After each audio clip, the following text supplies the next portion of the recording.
بعض اوقات جو ہے اچانک ہی کوئی بڑی مصیبت آ جاتی ہے، کوئی بڑا اہم کام بگڑ جاتا ہے جس کی وجہ سے پریشانی میں بندہ مبتلا ہو جاتا ہے، سمجھ میں نہیں آتا کہ اب میں کیا کروں۔ تو ایسی صورتحال میں کیا کرنا چاہیے، کون سا ایسا وظیفہ پڑھنا چاہیے کہ جس سے راہیں کھلتی چلی جائیں؟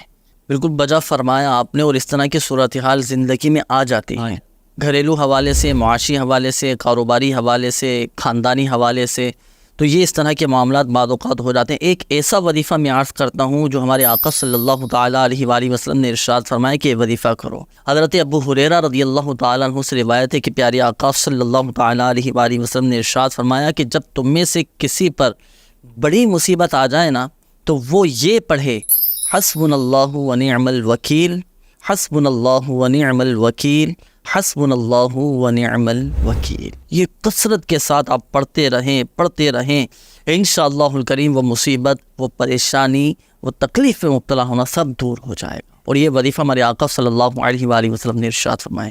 ایک اور بڑی کمال کے بات عاصم بھائی، اب آپ نے دیکھا ہوگا کہ جب آدمی پریشان ہوتا ہے، جب بہت زیادہ ٹینشن میں ہوتا ہے، تو اب وہ اس طرح کی یہ کیفیت ہوتی ہے نا، یا تو سر پکڑ کے بیٹھتا ہے یا سر کے بالوں میں جو ہے نا وہ ہاتھ پھیرنا شروع کر دیتا ہے، داڑھی ہے تو داڑھی کے بالوں میں سلانا شروع کر دیتا ہے۔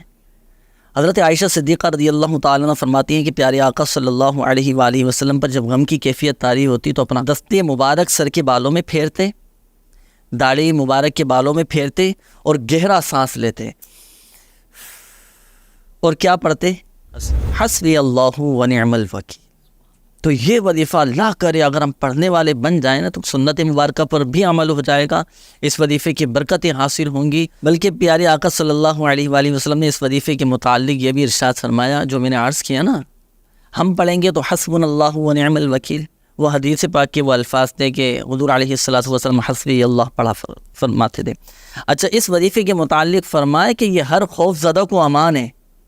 کہیں پر آپ ڈر، خوف آ جائے نا، طاری ہو جائے، بے خوف ہو جائے اور یہ وظیفہ پڑھنا شروع کر دیں، حسبنا اللہ ونعم الوکیل۔ اچھا، ترجمہ اگر ہم دیکھیں تو بڑا کمال کا اس کا ترجمہ ہے کہ بے شک مجھے اللہ ہی کافی ہے اور میرے تمام معاملات میں بہت بڑا کارساز ہے۔ وَأُفَوِّضُ أَمْرِي إِلَى اللَّهِ إِنَّ اللَّهَ بَصِيرٌ بِالْعِبَادِ۔ میں اپنے معاملات کو اللہ کے سپرد کرتا ہوں، اللہ پر چھوڑ دیا، جو ہوگا بہتر ہوگا انشاءاللہ۔